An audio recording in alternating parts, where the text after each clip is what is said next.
Bueno, pues antes de que empecemos, quiero que nos digas, ¿por qué deberíamos de escucharte a ti? ¿Quién eres? ¿Qué haces? Platícanos. Bueno, ahí sí, esas se las voy a dejar a ustedes. Bueno, yo soy Oso Traba. Quien no me conozca, yo soy una persona que le gusta aprender.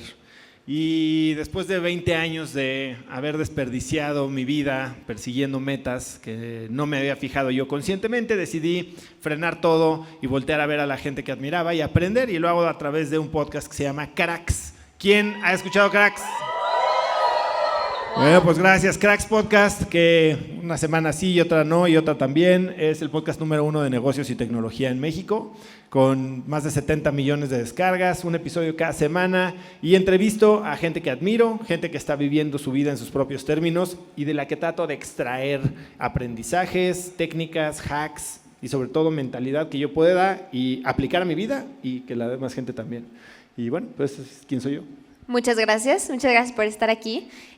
Uno de los planes principales de esta conferencia es ser transparentes y romper con los tabús de la monetización. Justo ayer estaba platicando con unos creadores de contenido y uno de los mayores retos aquí es saber monetizar y no sentirte mal por hacerlo. Entonces, vamos a tratar de ser lo más transparentes posibles acá.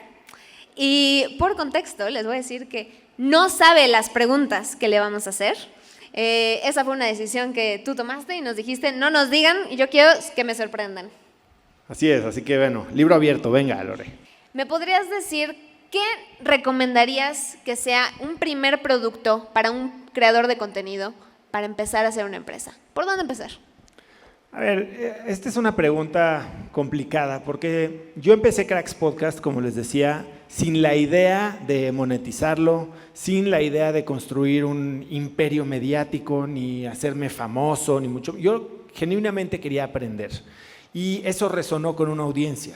Esa audiencia creció y por más de un año hice lo que sigo haciendo hoy todos los días, por gusto, sin esperar recibir ningún pago a cambio. Fue un año después, previo al inicio de la pandemia, que dije, bueno, creo que hay algo que me están pidiendo. Y es ahí donde quiero centrarme. Las ideas no sirven de nada. Nosotros podemos enamorarnos de nuestros productos y de lo que creemos que nos gustaría darle al mundo, y si el mundo no está listo para recibirlo, y más importantemente para pagar por él, el negocio no existe. Tenemos que, como emprendedores, y eso sí lo he sido por más de 15 años y he invertido en decenas de emprendedores, los emprendedores que verdaderamente construyen negocios gigantes son los que resuelven un problema real. El fundador de Nubank me decía, te reto a subirte a un camión 3 horas y no detectar un problema real por el que la gente estaría dispuesta a pagar. Y bueno, hoy tiene una empresa de más de 60,000 millones de dólares. ¿Qué tenemos que hacer los emprendedores? Enamorarnos de un problema, porque la solución va a variar. Hoy yo resuelvo el problema que veo, o lo intento resolver, que es darle a la gente las herramientas para tomar control de sus vidas y crear negocios que les permitan generar impacto, pero lo hago de muchas maneras. Lo hago a través de libros, que este año sale mi segundo libro, lo hago a través de programas gratuitos, lo hago a través de contenidos gratuitos, en el podcast es uno de ellos, o de programas de alto impacto y de high touch, como podría ser el que mencionabas, Cracks Mastermind. Esto puede cambiar. Tal vez mañana estoy en Netflix, o tal vez en el radio, o tal vez, no sé. Pero el problema sigue siendo el mismo. Y es un problema que todos los días me motiva a despertarme a ver qué otra cosa se me ocurre. Esto que dices me parece muy interesante porque empezaste priorizando dar valor. Eso es y lo como hago todos los 1. días. Esa es la prioridad número 1 de Cracks. Sí. Entonces das valor y solito eso se va a convertir en algo que puedes monetizar. Algo que me gustó que dijiste ahorita es que no es necesariamente que tú tuviste que sentarte y hacer ideas de, ok, a ver, ¿cómo voy a generar dinero? Sino que solito surgió y empezaste a detectar, se necesita esto, aquí hay oportunidad de esto, estas personas están interesadas en leer algo, entonces voy a hacer un libro, etcétera. Es que eso es la belleza del mundo de la generación de contenido. No es un canal de una vía. No estás parado con un megáfono encima de un edificio o poniendo un espectacular en la calle. Tú puedes crear contenido y tener retroalimentación inmediata a través de el engagement que tienen tus posts, los comentarios, no solo cuantitativo, sino también cualitativo. Y es algo que hacemos todos los días en el equipo. Leemos comentarios, yo respondo mis DMs en Instagram, aunque no lo crean, y estamos muy en contacto con lo que El público, la gente, la audiencia, le gusta y no le gusta. Y esa es otra cosa, hablabas de que a la gente no le gusta vender o está mal visto. Sí, entre más creces y más firme tienes una posición, es más posible que haya gente que no esté de acuerdo. Y hay que aprender también a vivir con eso. Okay. Y mencionabas que tienes un equipo grande. No es grande. No es grande. ¿Cuántas Mira, personas? Small is beautiful es nuestro mantra. En mi equipo trabajamos con mucha gente y le damos trabajo a mucha gente, pero no directamente. Yo me gusta pensar en cracks y en general el ecosistema de mis empresas, porque tengo Dumo Labs, la empresa de suplementos para mejorar el rendimiento cognitivo, tengo una agencia de marketing que se llama Avocado Wellness Marketing, tengo una aplicación de ejercicio y bienestar que se llama InstaFit, tengo un fondo de inversión que se llama Cracks Fund. Todo lo manejo muy lean. Todos los colaboradores que trabajan directamente conmigo son gente súper crack, muy motivada, muy alineada con el propósito, pero además que son project managers, ¿no? O sea, entonces eso significa que tercerizamos mucho trabajo y tenemos a muy buenas agencias a las que les pagamos muy bien, con las que también colaboramos de forma alineada, pero no directamente en el equipo. Mi equipo core, yo creo que no son más de 15 personas. ¿Cuáles deberían de ser las primeras personas que Magic debería de contratar? Bueno, depende también eso, ¿no? Por ahí dicen que la primera persona que tienes que contratar es la persona que hace lo que más odias hacer, porque eso te va a permitir enfocarte en algo que yo llamo tu tiempo genio, ¿no? Las áreas que mayor impacto tienen, en las que eres mejor, pero también las que más disfrutas, ese 80-20, y cuando puedes multiplicar tu 20 por 5, entonces te vuelves hiperproductivo. Otra es también contratar a la gente que sabe hacer lo que tú no sabes hacer y la que más valor agrega a tu cadena. Entonces, pues tal vez es un tema de volumen. Un problema bien definido es la mitad de la solución.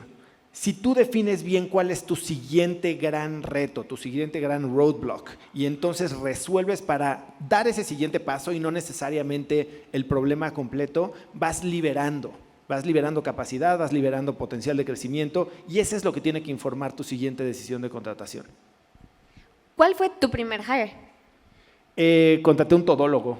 ¿Todólogo? Claro, contraté a alguien que sabía un poquito de organizar campañas, que sabía un poquito de usar las plataformas hace 5 años no había mucho de esto, ¿no?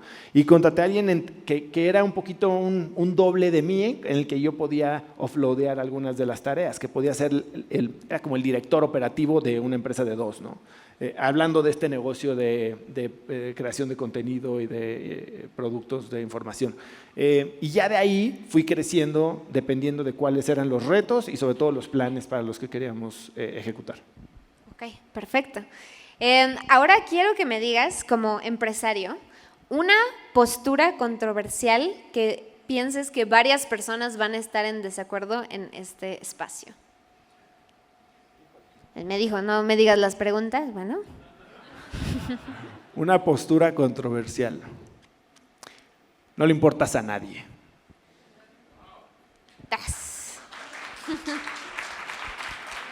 La gente se enoja. ¿Quién de aquí se sintió ofendido un poquito con ese statement? ¿A quién le llegó? Nada más a uno. Sean honestos, hombre. Ahora resulta que les vale gorro el mundo. La verdad es que hasta a mí me dolió. No le importas a nadie. A mí pongo esto en Twitter o en Instagram y me dicen, claro que sí, a mis hijos les importo y a mi mamá y a mi esposa. Yo sí importo en el mundo. A ver, no significa que no le importas a nadie, pero no le importas tanto a nadie como para frenarte de hacer eso que viniste al mundo a hacer. No le importas a nadie, gracias, como para que sus opiniones de lo que tú haces o dejas de hacer afecten el rumbo de tu vida. Todo mundo tiene una persona que es la que más le preocupa en el mundo y ellos son ellos mismos. Si tú crees que le importas a tus amigos de secundaria, a tu exnovia, a tu primo, y por eso te estás quedando chiquito y guardando de la ejecución que puede cambiar tu vida, te estás perdiendo de algo muy, muy valioso. Y en ese tema, tú en algún momento, tú eres una persona de negocios y empezaste a crear contenido. ¿Cómo te sentiste al principio de decir, ahora voy a hacer videos? Aterrado. ¿Qué te dijeron? Bueno, o sea, me decían muchas cosas y me decían una cosa, yo pensé que iba a ser más vocal. Lo que duele es cuando sabes que el cuchicheo está por atrás y no te lo dicen derecho. Hace unos años pasó algo muy curioso y les voy a contar esta historia porque a mí me marcó, como que dije, qué bueno que lo hice. Tengo amigos y yo sabía que mis amigos financieros, gente muy exitosa en algunas de las métricas que normalmente se usan, y como el dinero. Y nos fuimos a Las Vegas juntos, ¿no? Y un día en Las Vegas, en un antro, se me acerca uno y me dijo, ¿qué es eso que estás haciendo? ¿Qué son esos videitos idiotas que haces? O sea, ¿a qué estás jugando, no? Y yo como que dije, bueno, pues muy respetable que no te gusten. Me dolió, claro, pero seguí. Al año siguiente nos fuimos a Las Vegas y veníamos el mismo grupo de gente. Y desde que nos subimos al avión, en el lobby del hotel, en la fiesta de todo mundo bailando como loco en la alberca, se acercaba gente a pedirme una foto y a darme las gracias por lo que hacía enfrente de él. Y lo único que puedo hacer es decirle… ¿Ves? Ya, muy bien. Y como creador de contenido y empresario, ¿las redes sociales te han ayudado a generar más dinero? ¿Y qué tan crucial es para ti? Bueno, yo sí creo que hoy la reputación es algo que ha existido siempre, ¿no? Y hoy se le llama marca personal. Y hoy, antes nuestra reputación tal vez era con el grupo selecto de gente que nos conocía, nuestros asociados, nuestros amigos, nuestras familias. Hoy tenemos un megáfono y podemos potenciar esa reputación a niveles que nunca nos habíamos imaginado. Yo creo que hoy es una herramienta que, si bien no es obligatoria, sería irresponsable como CEO de una empresa o como profesionista ignorar. Yo sí creo que la gente está ávida de conectar con los propósitos de las empresas y los productos que consumimos, con saber que la gente que nos presta estos servicios son personas que nos entienden más allá de nuestra tarjeta de crédito, y las redes sociales son una herramienta esencial para lograrlo.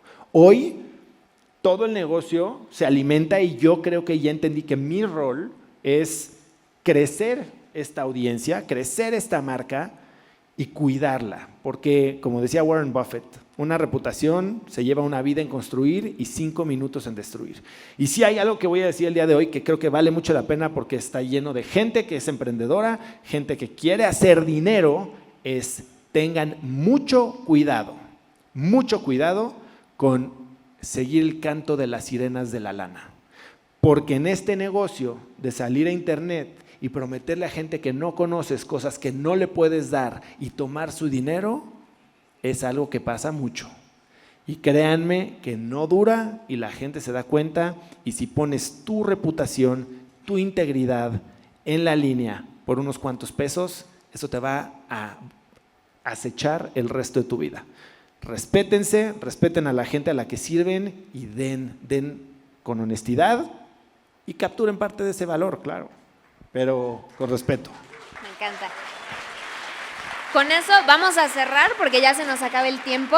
Quiero escuchar 3 preguntas de la audiencia. A ver, ¿quién tiene alguna pregunta? Allá, por allá. ¿Pueden traerle el micrófono? O si no, grita y yo. Ahí va el micrófono.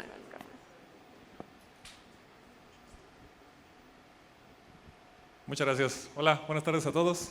Qué gusto verlos y conocerlos. Estuvo súper padre toda esta, bueno, hasta ahorita, ¿no? Toda la conferencia. Ya nos podemos ir, vamos. Yo tengo un negocio de contabilidad justo para quien crea contenido, y estoy como en el proceso de crecimiento, como de tener una operación más rápida, como de lograr que los procesos sean lo suficientemente eficientes para atender volumen, porque ya tengo un volumen y esa parte me ha costado más que lo técnico.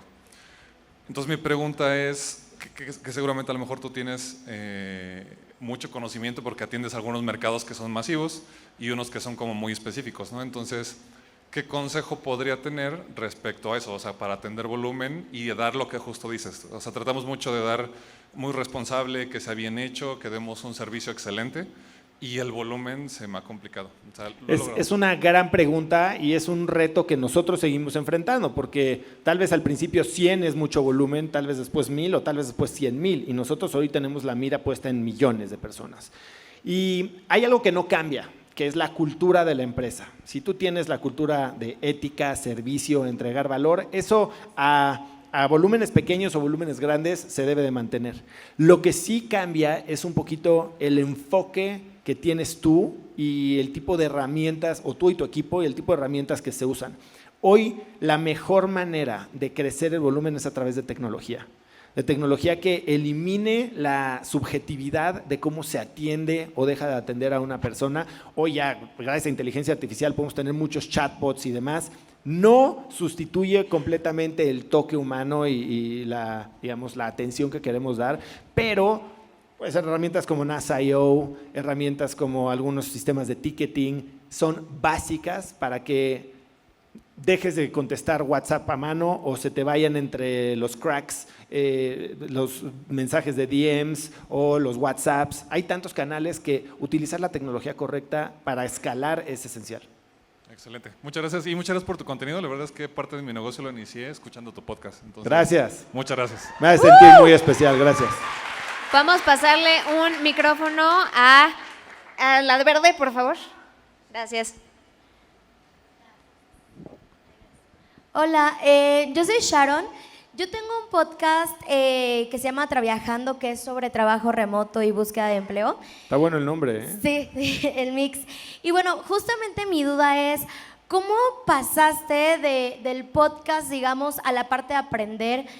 Si tuviste que aprender, porque te escucho hablar con mucha sabiduría en temas de emprendimiento, dando tips, ¿esto lo agarraste, digamos, ya de tu experiencia o tú tuviste que hacer cosas de manera proactiva para dar ese siguiente paso? O si fueron simplemente cosas, oportunidades que te fueron dando y poco a poco las fuiste tomando. O sea, ¿fue un paso proactivo o fue algo más poco a poquito? Algo que, gracias por la pregunta, algo que yo he detectado como una de las 3 características que comparten los cracks, y para mí un crack no es alguien con mucha lana o muchos empleados, es alguien que vive su vida con intención y está teniendo impacto. Es justo la primera parte, que viven de forma intencionada. Por 20 años viví de forma reactiva, de forma compulsiva y para donde me llevaba la corriente ahí llegaba. No fue hasta cuando decidí yo verdaderamente frenar y ponerle intención a mi vida, y estoy hablando desde a qué hora me despierto, qué hago con mi tiempo, cómo acepto que sí, cómo acepto que no, qué aprendo, que mi vida empezó verdaderamente a tomar un rumbo que me gusta. Entonces a lo que voy es, todo lo que hago yo, lo hago con intención. Todo lo que hago yo es porque lo que pasa en mi vida, no puedo echarle la culpa a nadie. Si no me gusta algo, o lo cambio o me dejo de quejar, porque nadie tiene la culpa de lo que pasa más que yo. Entonces, si tú ves que yo aprendo y que sé de ciertas cosas, no pasó por suerte. Si bien ya tengo 45 años, ya estoy medio betabel, entonces he pasado por muchas vidas, ¿no? O sea, he tenido muchos trabajos y he sido parte de muchos círculos y he viajado mucho y he estudiado mucho, pero al final del día, hoy creo que la tasa de velocidad de crecimiento del aprendizaje es mucho mayor gracias a la intención que le pongo. Total. Muchas gracias. Vamos a cerrar ahí porque Nosar ya me está echando ojos. ¿Una más? A ver, no sé, pregúntale a Nosar. Can we A do mí one esta es more? la parte que me gusta, entonces. Ok, one more. Last one. Va. Al de naranja que está saltando. Por echarle tantas ganas. Yo tengo una misión muy clara en esta vida y es cambiar la forma de cómo las personas hacen ejercicio, porque creo que mucha gente hace ejercicio con hueva, con que no le gusta, con lo deja, y creo que si todos hiciéramos ejercicio de una forma pues divertida, creo que otra historia sería, sobre todo como en México. Entonces tengo un lugar que justamente es como una combinación de antro, gym, que lo que trata es justamente que sea divertido ese ejercicio, y así como haces tu plan para ir al antro, pues hagas tu plan con tus cuates para esto, ¿no? Creo que lo he logrado, pero justamente estoy en este punto en el que estoy como atrapado en el algoritmo, y aunque he tratado de hacer contenido para poder como expandir este mensaje, siento que me he quedado como corto en las redes del algoritmo. Entonces, ¿cuál podría ser tu consejo como creador de contenido para justo poder como salir y expandir como pues un mensaje que creo que todos aquí pues traemos algo que compartir? Te voy a decir algo que me ayudó a mí. Al principio a mí nadie me conocía, y incluso para invitar a los... Hoy he tenido a gente verdaderamente mundialmente famosa en el podcast, que eso me ayuda a llegar a más gente, pero llegar a ellos no era algo obvio al inicio. Y todos tenemos estos 3, 4, 5 contactos que podemos no utilizar en el mal sentido de la palabra, pero de los que nos podemos apalancar. Tú tienes una comunidad que si estás dando algo que les gusta, debes de tener fans. Digo, yo veo a los otros estudios de ese tipo y son una religión. O sea, hay un libro que se llama Cultish, como culto, como cultish, es el lenguaje de los cultos. Y usan mucho, de ejemplo, estos cultos de Soul Cycle, de CrossFit, de cómo incluso usan lenguajes que los involucran.